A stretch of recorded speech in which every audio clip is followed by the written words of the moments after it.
अस्सलाम वालेकुम। उम्मीद है कि आप सब लोग खैरियत से होंगे। हमारा आज का जो टॉपिक ऑफ डिस्कशन है वो है कंपाउंड्स ऑफ हैलोजेंस, ठीक है, जिसमें हम हाइड्राइड्स को डिस्कस करेंगे। तो चलिए हम अपना आज का लेक्चर जो है वो स्टार्ट करते हैं। सबसे पहले जो है वो हम इसमें देखते हैं कि हैलोजेंस की रिएक्टिविटी क्या होती है। तो ठीक है, तो तमाम हैलोजेंस जो होते हैं वो हाइड्रोजन के साथ बहुत ज़्यादा रिएक्टिव होते हैं और रिएक्ट करके हमारे पास जब हाइड्रोजन के साथ वो रिएक्ट करते हैं तो इसे हाइड्राइड्स बनाते हैं। तो जो रिएक्शन होता है मॉलिक्यूलर हाइड्रोजन और फ्लोरीन का बहुत ज़्यादा फास्ट होता है और एक्सप्लोसिव होता है, ठीक है। और जब वो क्लोरीन के साथ रिएक्ट करती है तो मॉलिक्यूलर हाइड्रोजन जो है वो रिएक्ट करती है in the presence of sunlight, तो फिर जो है ये वाला रिएक्शन होता है। इस तरह ब्रोमीन और आयोडीन जो है ये मॉलिक्यूलर हाइड्रोजन के साथ जो है वो रिएक्ट करती हैं एट अ हाई टेम्परेचर, ठीक है। तो इनके लिए हाई टेम्परेचर की ज़रूरत होती है। और जो आयोडीन जो होते हैं इसका तो रिएक्शन वैसे ही बहुत ज़्यादा स्लो और रिवर्सिबल होता है, ठीक है। तो जो हाइड्रोजन के साथ रिएक्टिविटी है हैलोजन की, वो डाउन द ग्रुप जो है वो डिक्रीज़ हो रही है। फ्लोरीन जो है वो डार्क में भी रिएक्शन करवा देता है। क्लोरीन जो है ये in the presence of sunlight reaction करता है। ब्रोमीन और आयोडीन जो है ये हाई टेम्परेचर पे, और जो ब्रोमीन जो है वो हाई टेम्परेचर पे और आयोडीन जो है इसका रिएक्शन बहुत स्लो और रिवर्सिबल होता है।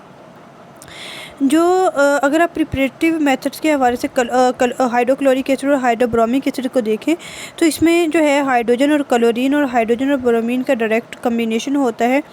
और हाइड्रोजन फ्लोराइड्स और हाइड्रोजन क्लोराइड्स जो होते हैं इसको अगर आपने प्रिपेयर करना हो तो आप क्या करते हैं, आप कंसनट्रेटेड सल्फ्यूरिक एसिड लेते हैं, ठीक है। उसको फ्लोराइड्स और क्लोराइड्स के ऊपर जो है उसका एक्शन करवा देते हैं, ठीक है। तो इससे जो है वो आपके पास जो है वो हाइड्रोफ्लोरिक एसिड और हाइड्रोक्लोरिक एसिड जो है वो बन जाते हैं।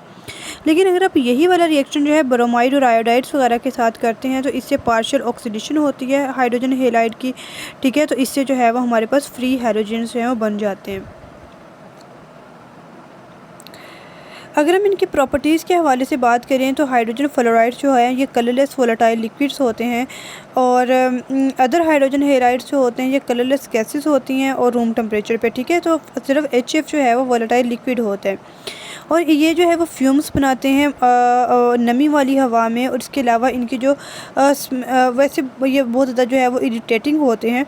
और हाइड्रोजन फ्लोराइड जो होता है ये अटैक करता है ग्लास पे ऊपर। और इसके अलावा इसकी जो एप्लीकेशंस होती हैं वो नॉन एक्वस सॉल्वेंट्स के अंदर होती हैं, ठीक है।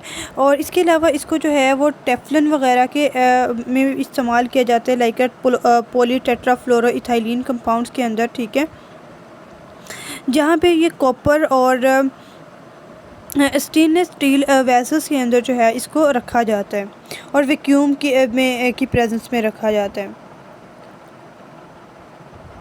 प्योर लिक्विड HF जो होता है इसमें अंदर स्ट्रॉन्गली हाइड्रोजन बॉन्डिंग जो है वो डेवलप होती हैं और इसी वजह से जो है ये एक विस्कस लिक्विड भी होता है। इसकी विस्कोसिटी जो होती है वाटर से कम होती है और इस वजह से होती है क्योंकि इसके अंदर जो है वो 3 डायमेंशन नेटवर्क जो है वो हाइड्रोजन बॉन्डिंग का पाया जाता है, जो कि सॉरी HF के अंदर जो है वो 3 डायमेंशन जो नेटवर्क है वो नहीं होता, और जो कि वाटर के अंदर जो है वो पाया जाता है। और हाइड्रोजन बॉन्डिंग जो है वो भी रिस्पॉन्सिबल होती है for the association of the HF molecule in the vapour phase, ठीक है। तो melting point, boiling point, heat of fusion और हीट ऑफ वेपराइजेशन जो है वो जनरली इंक्रीज़ करती है regularly from hydrochloric acid to the hydroiodic acid, ठीक है। तो HF जो है इसकी वैल्यूज़ जो है वो बहुत ज़्यादा होती हैं और वो इस वजह से क्योंकि इसके अंदर जो है वो हाइड्रोजन बॉन्डिंग होती है, ठीक है। तो इस वजह से इसके melting, boiling point, heat of fusion और हीट ऑफ वेपराइजेशन वगैरह जो है बहुत ज़्यादा होते हैं और बहुत ज़्यादा हाई बॉइलिंग पॉइंट होता है हाइड्रोजन फ्लोराइड का। तो ये इस बात का एविडेंस है कि इसके अंदर हाइड्रोजन बॉन्डिंग पाई जाती है।